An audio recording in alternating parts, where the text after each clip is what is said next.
பெரம்பூர் தொகுதியில வந்து விஜய் நிக்கிறதா சொல்றாங்க. அவர் வந்து இங்க ஜெயிக்கிறதுக்கான வாய்ப்பு இருக்கா? இதுல உங்களுக்கு சந்தேகம் வர இருக்கா? உங்களுக்கு 100% ஜெயிப்பார். ஒரு விசில் பார்க்கலாம், அதே விசில் தான். ஒருத்தவங்களை கூப்பிடணும்னா டக்கு என்ன பண்ணுவாங்க, கை தட்ட மாட்டாங்க, விசில் வச்சு கூப்பிடுவாங்க. மறக்க முடியுமா அந்த விசில? அதுதான் கரெக்டான சின்னத்தை குத்துக்கிறாரு விசில். இப்போ எனக்கு இந்த ஆச்சரியம் எவ்வளவு என்ன இருக்குன்னு பார்ப்பேன். இந்த 5000 ரூபாய்க்கு நீ கொடுத்தது சொல்ல போனா நீ தான் மேற்கொண்டு நீ எனக்கு தர மாதிரி. இந்த 5000 ரூபாய் பத்தாதுன்ற மாதிரி தான் இருக்குது இன்னைக்கு இருக்க விலைவாசிக்கு. அந்த மாதிரி தான் கூட்டம் வந்து வருதுன்றனால இவங்க தான் அப்படின்லாம் கிடையாது. அவங்க கூட்டத்துக்கு மாநாடுக்கு செலவு பண்ணுறாங்க, எவ்வளோ காசு கொடுக்குறாங்க, காசு கொடுத்து நடிக்க வைக்கிறாங்க, அவங்கவுங்க பாலிடிக்ஸ் அதெல்லாம் நிறைய நடக்குது. பாலிடிக்ஸ்லாம் நான் பேச விரும்பல. விஜய்க்கு வந்து தானாக சேர்ந்த கூட்டம் தான் அவர் சொல்கிற மாதிரி. என்னோட கேள்வி ஒன்று என்னென்னா, ஏன் எலெக்ஷன் டைமில் மட்டும் பண்ணுறீங்க? அப்பப்போ பண்ணியிருந்தா நல்லா தானே இருக்கும். இப்போ சடனாக 5000 ரூபா கொடுத்தாரு, எது கொடுத்தாருன்னு தெரியல.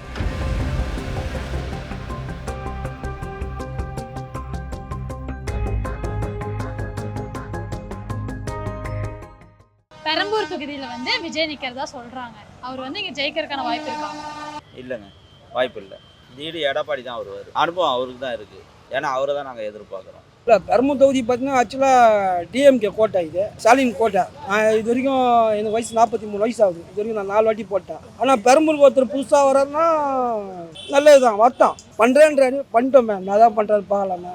இருக்குது. ஸ்டூடெண்ட்ஸ் இருக்காங்க, பெரியவங்க இருக்காங்க, வயசானவங்க இருக்காங்க. அவங்க வந்து ஃபுல்லாக விஜய் பக்கம் தான் கொஞ்சம் ஆதரவாக இருக்குங்க பெரம்பூரில். ஏன் அதிமுக திமுக 2 பேரும் இருக்காங்க. இவருக்கும் ஒரு வாய்ப்பு கொடுப்பாங்களா?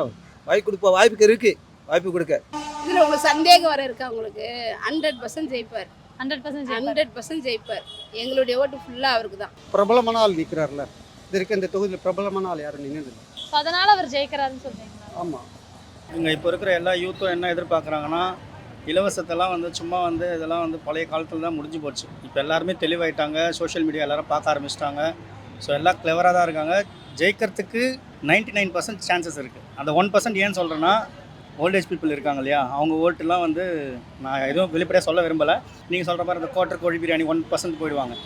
99% மட்டும் கண்டிப்பாக விஜய் தான் வருவார். ஏன்னா எல்லாம் மக்கள் பார்த்துட்டாங்க. ஏடிஎம்கே டிஎம்கே மற்ற கட்சி எல்லாமே பார்த்தாச்சு. அதில் இன்னொன்று வந்து ஏடிஎம்கேலேருந்து டிஎம்கே போய் விஎஸ் பாபுன்னு ஒருத்தர் இருக்கார், முன்னால் அவர் எம்எல்ஏ. அவர் இப்போ இதில் சேர்ந்துருக்காரு. அவருக்கு இங்கே நிறைய ஓப்பு இருக்குது. இங்கே ஓப்பு இருக்குது. கண்டிப்பாக விஜய் வர்றதுக்கு வாய்ப்பு உண்டு. அவர் ஜெயிக்கிறதுனால கூட ஒரு டவுட்டு தான். ஸ்டாலின் ஐயா இருக்கிறாரு, அவர் தான் இங்கே எல்லாமே பண்ணுறாரு. எனக்கு தெரிஞ்சு அவர் தான் வருவார்னு நினைக்கிறேன். கண்டிப்பாக இருக்குது. ஏன்னா இப்போது நிறைய இளைய தலைமுறைகள் வந்து புதுசாக ஒரு இது வரணும்னு பார்த்துட்டு இருக்காங்க. ஸோ நின்னாங்கன்னா கண்டிப்பாக ஜெயிக்கிறதுக்கு சான்சஸ் இருக்குது. அதாவது திடீர்னு வந்து நான் முதலமைச்சர் ஆகணும் அப்படின்னா, அப்போ பழைய ஆளுங்களாம் அப்படின்னா சொல்கிறது, மக்களுக்காக சேவை செஞ்சவங்களும் என்ன சொல்கிறது, திடீர்னு வந்து ஒருத்தர் உட்கார முடியாதுல்ல. ஓகே, விஜய் மேல ஒரு குற்றச்சாட்டு இருக்கு. என்னன்னா, அவர் மக்களை சந்திக்க வர மாட்டேங்கிறாரு. அது கரூர்லேயே 41 பேர் இருந்தாங்க. அவர் இத்தனைக்கும் பாப்புலரு. அவர் சின்ன வயசுலேருந்து தெரியும். விஜய் தெரியாத ஆளே இல்லை. விஜய் சின்ன குழந்தையோட விஜய் சொல்லுவாங்க. அந்த கரூரில் 41 பேர் இருந்தால் இவங்களா போய் சேர்ந்த கூட்டம், பப்ளிக்காக போய் சேர்ந்த கூட்டம். இதே சென்னை எதிர்பார்த்தோம்னா, சென்னையும் ஓவராக கூட்டம் செய்யும். ஏன்னா பாப்புலரான ஆள். கூட்டம் சேர்ந்தால் கூட்டத்தில் என்ன பண்ணுவோம், நெரிசல் தான் வரும். அதனால அவர் அவாய்ட் பண்ணுறாரு, வேறு ஒன்றும் இல்லை. ஆனால் வட்டம் யார் வந்தாலும் நான் நல்லது தான். விஜய் வர்றாருன்னா பெரம்பூர் தொகுதிக்கு நாங்களே 20 வருஷமாக கேள்விப்படாத இப்போ விஜய் வராப்பில்ல பெரம்பூரில். பார்க்கலாமா யார் தான் வராங்களே. அவர் கடைசி நடந்த கூட்டத்துல சொல்றாரு, நான் ஆட்சிக்கு வந்த பிறகு மக்கள் எல்லாத்தையும் வந்து சந்திக்கிறேன் அப்படின்னு. சந்திக்க வாய்ப்பு இருக்குது. வந்தால் வர வாய்ப்பு இருக்குது. வந்தோடனே வந்து சந்திப்பார், எல்லா மக்களையும் சந்திப்பார். புதுசாக ஒருத்தர் வராரு அப்படின்னும் போது நம்ம வந்து இடம் விடணும். சரிங்களா? பரம்பரையாக இருக்கிற ஒருத்தர், அவர் நான் சொல்ல விரும்பலை. இன்னொருத்தவங்க நல்லா பண்ணியிருந்தாங்க, அவங்க போயிட்டாங்க. இல்லை ஃபேக்டாக பேசணும்னு வச்சுங்களேன். இப்போ இந்த ஐஸ்கிரீம் வந்து இங்கே இருக்க கூட்டம் வந்து காசு கொடுத்து உள்ள இருக்குது. ஃப்ரீயாக கொடுக்குறேன்னு சொல்லுங்கள், இங்கே ஒரு டிராஃபிக் ஜாமே ஆகிடும். ஆமாவா இல்லையா? அந்த மாதிரி தான் கூட்டம் வந்து வருதுன்றனால இவங்க தான் அப்படின்லாம் கிடையாது. அவங்க கூட்டத்துக்கு மாநாடுக்கு செலவு பண்ணுறாங்க, எவ்வளோ காசு கொடுக்குறாங்க, காசு கொடுத்து நடிக்க வைக்கிறாங்க, அவங்கவுங்க பாலிடிக்ஸ் அதெல்லாம் நிறைய நடக்குது. பாலிடிக்ஸ்லாம் நான் பேச விரும்பலை. பட் டு பி ஃப்ராங்க் என்னென்னா, விஜய்க்கு வந்து தானாக சேர்ந்த கூட்டம் தான் அவர் சொல்கிற மாதிரி. அவர் மக்களை சந்திக்க பெருசாக வர்றதில்ல அப்படிங்கிற ஒரு குற்றச்சாட்டு இருக்கு விஜய் மேல. இப்போ லைவ் எக்ஸாம்பிள் சொல்கிறேன்னே, இப்போ விஜய் விட்டுருங்க. ஏன் நீங்கள் விஜய்னு சொல்கிறீங்க? யாரோ ஒரு செலிபிரிட்டி இங்கே வந்து நின்னாலே இந்த இடத்துல ஒரு க்ரௌடு வருமா? அவருக்கு ஏதாவது ஒரு ஆச்சுன்னா பப்ளிக்கு யாரும் சொல்ல முடியாதுல்ல. ஏதாவது ஒரு அட்டாக் வரலாம். அப்படி அவங்க மேலே ஃபேன்ஸாகவும் இருக்கட்டும், இல்லை எதிரிங்களாகவும் இருக்கட்டும். ஏதாவது ஒன்று நடந்ததுன்னா அதுக்கு வந்து பாதுகாப்பு இல்லை அப்படின்னு சொல்லிட்டு போலீஸ் குற்றச்சாட்டு இருக்கும். போலீஸையும் நம்ம குறை சொல்ல முடியாது. அவங்களுக்கு அந்த கெப்பாசிட்டி, அதாவது மேன் பவர் அவ்வளோ கொடுக்கல, லிமிட்டட் தான் இருக்கும். டக்குன்னு ஆவடி கமிஷனர் ஆஃபீஸ்லேருந்து ஃபோன் பண்ணி ஒரு வேனை வர வச்சு பாதுகாப்பு கொடுத்தா தான் அவங்களால சமாளிக்க முடியும் இந்த இடத்துல. ஸோ ப்ரீ பிளான்டாக வைக்கணும். ஒரு மாநாடாக இருக்கட்டும் எதுவாக இருக்கட்டும், இந்த இடத்துல வைக்க போகிறோன்னா ப்ராப்பராக அந்த இடத்துல வந்து தடை போட்டு அந்த இடத்துல ப்ரொடெக்ஷன் பண்ண தான் மக்களும் பாதுகாப்பாக இருப்பாங்க, அவங்களும் பாதுகாப்பாக இருப்பாங்க. இவங்க எதுவும் 70 வருஷம் யாரும் எதுவும் செஞ்ச மாதிரி இல்லைங்களே. மக்களுக்கு என்ன செஞ்சுருக்காங்க? ஒன்றே செய்யலை. திராவிடம் தான் எடுத்துகிட்டு வந்து நிறுத்தி வச்சுருக்காங்க. திராவிடன்றது இது நாடே கிடையாது. நாங்கள் தெலுங்கர் இருக்குது, ஆந்திராவில் தெலுங்கர் அவங்க ஆள்றாங்க, கர்நாடகாவில் கன்னடக்காரங்க ஆள்றாங்க, கேரளாவில் மலையாளிஸ் ஆடுறாங்க. இது தமிழ்நாடு தானே ஆளணும். அதனால வந்து இதெல்லாம் மக்களை வந்து ஏமாத்துறது தான். இப்போ விஜய்க்கு வந்து வாய்ப்பு இருக்குது, கண்டிப்பாக வாய்ப்பு இருக்குது. ஏன்னா அவர் வந்து 200-250 கோடி சம்பாதிக்கிறதை விட்டு மக்களுக்கு ஏதோ ஒன்று செய்யணும் தான் வராரு. இதெல்லாம் வந்து டார்கெட் அவங்க அப்பா ஒரு 30 வருஷத்துக்கு முன்னாடியிருந்தே அவருக்கு ட்ரெயின் பண்ணி தான் வச்சுருக்காரு. அவர் அரசியல் அனுபவம் இல்லை, ஆனால் இருந்தாலும் எல்லா அரசியல் அனுபவம் இருக்கிறவங்க எல்லாமே கூட இருக்காங்க. செங்கோடையும் அதில் வந்துட்டார். அவர் வந்து எம்ஜிஆர் காலத்துலேருந்து இருக்கார்.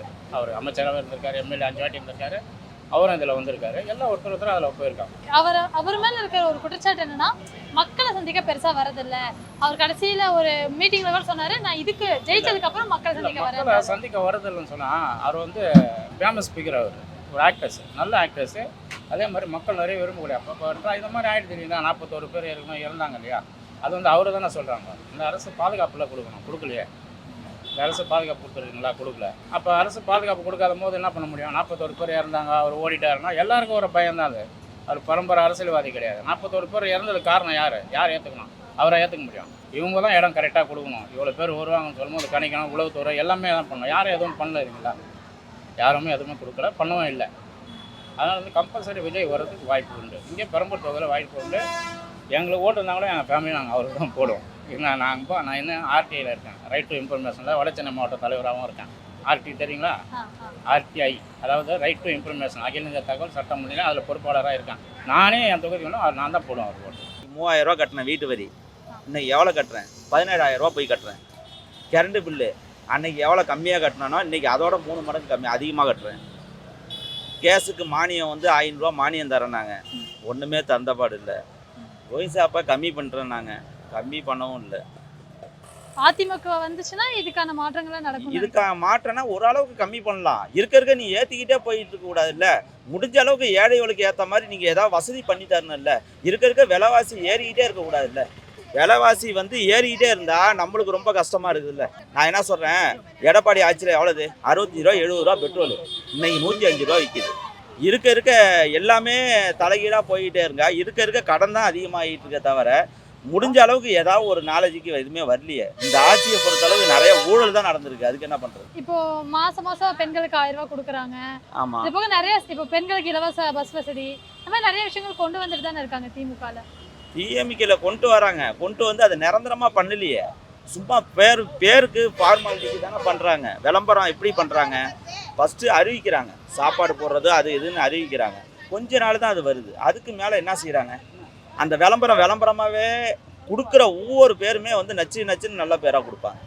அந்த விளம்பர மாடல் ஆச்சுன்னாவே அதுதான். ஆனால் நிரந்தரமாக யாரும் மக்களுக்கு எதுவும் இல்லையே. அதான் இப்போ ஆல்ரெடி 5000 ரூபா போட்டு கொடுத்துருக்காங்க. 5000 ரூபா வந்து ஓட்டுக்கு தான் போகும். ஓட்டுக்கு அந்த கணக்கு பண்ணி தான் அவங்க விட்டுருக்கிறது. மக்கள் வந்து இதை வந்து அந்த கொஞ்ச நாள் வரைக்கும் தான் அதை நினைவுல வச்சுருப்பாங்க. அதுக்கு மேலே என்ன நினைக்கிறாங்க? கரண்ட் பில்லேருந்து எல்லாம் கணக்கு எடுக்கிறான். எல்லாத்துக்கும் நீ வீட்டு வரியிலேருந்து எல்லாத்தையும் ஏற்றி வச்சுருக்க. இப்போ நீ 5000 ரூபா கொடுத்து எவ்வளோ தாங்கும்? 5000 ரூபா கொடுத்து எல்லாத்தையும் கணக்கு பண்ணுறான்ல, டிக் அடிக்கிறான்ல. இப்போ நான் குடும்ப தலைவராக இருக்கேன். இப்போ என் வீட்டு வரி, என் கரண்ட் பில்லு எல்லாத்தையும் ரைட் போட்டுகிட்டே வருவேன். இப்போ எவ்வளவு லாபமாக நஷ்டமானு பார்க்குறேன்ல. இப்போ எனக்கு இந்த ஆட்சியில் எவ்வளவு என்ன இருக்குன்னு பார்ப்பேன். இந்த 5000 ரூபாய்க்கு நீ கொடுத்தது சொல்ல போனால் நீ தான் மேற்கொண்டு நீ எனக்கு தர மாதிரி இருக்குது. இந்த 5000 ரூபாய் பத்தாதுன்ற மாதிரி தான் இருக்குது இன்றைக்கி இருக்க விலைவாசிக்கு. அதுக்கு சொல்கிறேன். திமுக அதிமுக தான் வந்து அவங்களோட தொண்டர்கள் தான் வந்து அதிகமாக இருக்காங்க. கண்டிப்பாக விஜய் வந்து இதில் வந்து அட்லீஸ்ட் ஸ்டேபிளாக நிற்க முடியுமா? அதை நான் தான் சொல்கிறேனுங்க. அவருக்கு வந்து ஓட்டு வருங்க, ஓட்டு கண்டிப்பாக வரும். ஓட்டு வரும், ஜெயிக்க முடியாது. இப்போ இருக்கிற சுச்சுவேஷனில் வந்துட்டு அவங்களுக்கு வந்து எந்த பர்மிஷன் எதுவுமே கொடுக்கறதும் இல்லை, கிடைக்கிறதும் இல்லை. அதே மாதிரி மக்கள் வந்து அந்த அளவுக்கு வராங்க. அவங்க வராதீங்கன்னு சொல்லியும் இத்தனை பேர் வராங்கன்னா அது வந்து அவுட் ஆஃப் லவ். வந்து என்ன சொல்கிறது, அது வந்து அந்த ஒருத்தருக்காக வந்து ஏதாவது ஒரு பண்ணுவாருன்னு நம்பிக்கையோடு தான் எல்லோரும் வராங்க. கண்டிப்பாக பண்ணுவார். இப்போ வரலைனாலும் வந்து என்ன சொல்கிறது, கண்டிப்பாக வருவார். பின்னாடி வந்து கண்டிப்பாக சிஎம் ஆகிட்டே வருவார். கண்டிப்பாக பெரம்பூர் தொகுதியில் என்னென்ன சேஞ்சஸ் கொண்டு வரணும்னு நினைக்கிறீங்க? இந்த இடத்துல வந்து பார்த்தீங்கன்னா இப்போ நீங்கள் சொன்ன மாதிரி டிஎம்கே ஏடிஎம்கே இது ரெண்டுமே வந்து ரொம்ப இதுவில் இருக்குது. ஓகேங்களா? ஸோ அவங்கெல்லாம் வந்து இந்த கட்சி தான் வரணும் அப்படின்ற ஒரு எக்ஸ்பெக்டேஷன்ஸோடவே இருக்காங்க. ஸோ ஃபஸ்ட்டு வந்து ஜெயிச்சாங்கன்னா முதல்ல அது உடையும். ஓகேங்களா? ஸோ வந்து நிறையா வந்து இளைய தலைமுறைகளுக்கு வந்து நிறையா சான்சஸ் நிறையா கொடுப்பாங்க. ஏன்னா இப்போ இருக்கிறவங்க எல்லாருமே பார்த்திங்கன்னா ஓல்டேஜ் பீப்புளாக தான் மோஸ்ட்டாக இருக்காங்க. எல்லாமே அவங்கவுங்களோட ஃபேமிலிலேயே வந்து இருக்கிறாங்க. ஸோ அதனால் அந்த ஒரு விஷயம் வந்து ஃபஸ்ட்டு இருக்காது. ப்ளஸ் வந்து எஜுகேஷன்ஸுக்கு வந்து அவங்க நிறைய ஹெல்ப் பண்ணுவாங்க அப்படின்றது நான் நம்புகிறேன் என் சைடில் இருந்து. ஓகே, ஆனால் விஜய் மேலே இருக்க குற்றச்சாட்டு என்னன்னா, அவர் மக்களை பெருசாக பார்க்க வரதில்ல. லாஸ்ட் டைம் நடந்த மீட்டிங்லேயும் சொல்லியிருக்காரு என்னன்னா, நான் ஜெயிச்சதுக்கு அப்புறம் வந்து மக்களை பார்க்குறேன் அப்படிங்கிறது. அவர் வந்து அது பண்ணுவாரா? மக்களை கண்டிப்பாக சந்திப்பாங்க. மக்களை சந்திக்க விட மாட்டேன்றாங்க. ஆக்சுவலாக அவர் வந்தாலே வந்து க்ரௌடு அதிகமாகிடுது. அதுக்குண்டான ஒரு பர்ஃபெக்டான ஒரு பிளேஸும் அவருக்கு வந்து தர்றதில்ல, அலாட் பண்ணுறதில்ல. சரி, அதுவே வந்து பாதுகாப்பு அது இல்லாமல் இருக்குது. ஏன்னா இப்போ வந்து அவர் வந்து ஒரு கட்சி தலைவர்ன்றதை விட முன்னாடி வந்து ஒரு ஹீரோ. ஓகேங்களா? ஸோ அதனாலவே வந்து கூட்டம் ரொம்ப அதிகமாக இருக்கிறதுனால அவரால் வெளிப்படையாக மக்களை பார்க்க வர முடியல. ஒன்ஸ் அவர் வந்து ஜெயிச்சிட்டாருன்னா ஆட்டோமேட்டிக்காக மக்களை சந்திப்பார். இப்போது பெரம்பூர் தொகுதியில் வந்து ஒரு ஆட்சி நடந்துட்டு இருக்கு இல்லையா? இப்போ இதில் என்னென்ன சேஞ்சஸ் கொண்டு வரணும்னு நினைக்கிறீங்க? என்னென்ன மாற்றணும்? எல்லாமே தான் மாற்றணும். முதல்ல இந்த ஒயின் ஷாப் மாற்றணும். முதல்ல எனக்கு ஒயின் ஷாப் மாற்றணும். வீடு இல்லாதவங்களுக்கு வீடு வேணும்.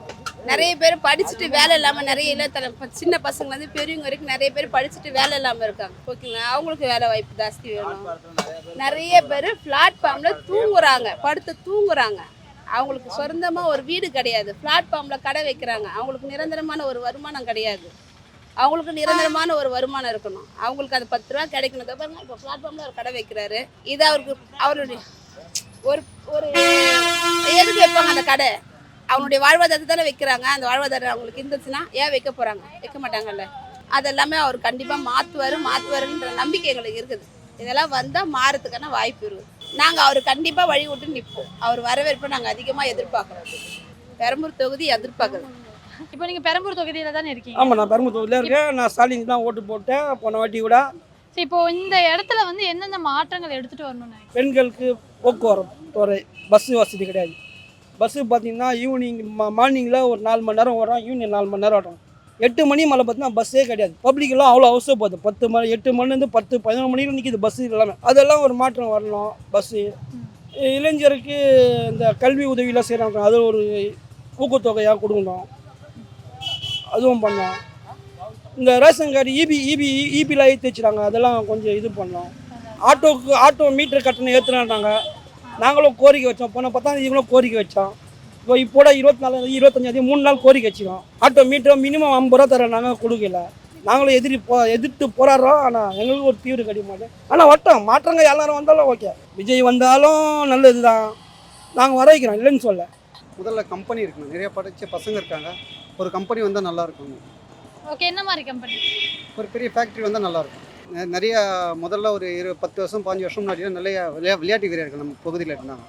இப்போ வந்து நம்ம விளையாட்டு வீரர்கள் பகுதியில் கம்மியாயிட்டாங்க. இப்போ 2010 பார்த்தீங்கன்னா பெரம்பூர் தொகுதி தான் அதிக வேர்ல்டு சாம்பியன்லாம் இருந்தாங்க. கேரம், ஃபுட்பால், பாக்ஸிங் இதெல்லாம். இன்றைக்கி வந்து யாரும் இல்லை, அது உருவாக்கலை. இப்போ இந்த தொகுதியில் ஏதாவது குறைகள் இருக்கா? மாற்றணும் அந்த மாதிரி ஏதோ ஒரு விஷயம் இருக்கு? மாற்றணும்னா இங்கே பார்க் ஒன்று டிஎம்கே பண்ணியிருக்காங்க, நல்ல விஷயந்தான்.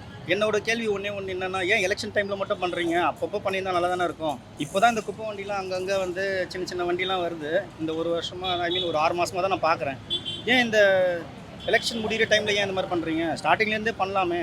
ஃபண்ட்ஸ் தான் அலோகேட் பண்ணியிருக்கீங்களே. ஆல்ரெடி வேர்ல்டு பேங்க்கில் கடன்லாம் வாங்கிட்டீங்க. இப்போ மட்டும் எங்கேருந்து வருது பணம்? இப்போ சடனாக 5000 ரூபா கொடுத்தாரு, எது கொடுத்தாருன்னு தெரியல. எப்படி வந்தது பணம்? யார் வீட்டு பணம்? மக்கள் அவங்க தான் கேட்டுக்கணும். இப்போனா அவர் மேலே இருக்க குறைகள் என்னன்னா, அவர் மக்களை சந்திக்க பெருசாக சந்திக்கவே இல்லையா? பத்திரிகையாளரே சந்திக்க மாட்டாரு. எந்த பத்திரிகையாளர் சந்தித்து என்ன சொல்லிக்கிறார் சொல்லுங்கள். இப்போ இருக்கிற ஆட்சியில் குறைகள் இல்லாமல் இருக்குன்னு நினைக்கிறீங்களா? எல்லா ஆட்சியிலும் குறை இருக்க தான் செய்யும். அது நம்ம எல்லாம் வெளியே போய் சொல்லணும். ஏன் சீமான் இருக்கார்ல, அவரும் புதுசாக வந்திருக்காரு. 15 வருஷமாக இருக்கார், அரசியல் இருக்கார். மக்களுக்கு எங்கெங்கே பிரச்சனையோ போய் நிற்கிறாரு. எல்லாத்துக்கும் மாநாடு போடுறாரு, மக்களுக்காக பேசுகிறாரு, கொள்கிறாரு, வெளியே வராரு. இப்போ நீங்கள் பேட்டி எடுத்தீங்கன்னா எல்லாருக்கும் பதில் சொல்கிறாருல. நீங்கள் கேள்வி கேட்டால் அவர் பதில் சொல்கிறாரா இல்லையேன்னு ஓடிடுறாரா? 15 வருஷமாக இருக்கார் ஃபீல்டில். கொஞ்சம் கொஞ்சமாக முன்னேறி வந்தது. இப்போ இருக்கிற ஆட்சியில் வந்து குறைகள் இல்லாமல் இருக்குன்றது குறைலாம் சொல்ல முடியாது. எல்லா ஆட்சியிலையும் வந்து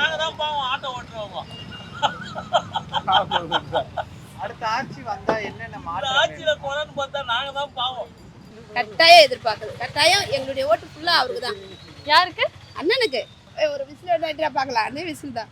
மறக்க முடியாத சின்னம். சத்தாவில் பசங்களுக்கு கூட ஃபஸ்ட்டு வர்றது எது வரும்? விசில் தான் ஃபஸ்ட்டு வரும். ஒருத்தவங்களை கூப்பிடணுன்னா டக்குன்னு என்ன பண்ணுவாங்க, கை தட்ட மாட்டாங்க, விசில் வச்சு கூப்பிடுவாங்க. மறக்க முடியுமா அந்த விசிலை? அதுக்கு தான் கரெக்டாக அண்ணன் சின்னத்தை குத்துக்கிறாரு, விசில்.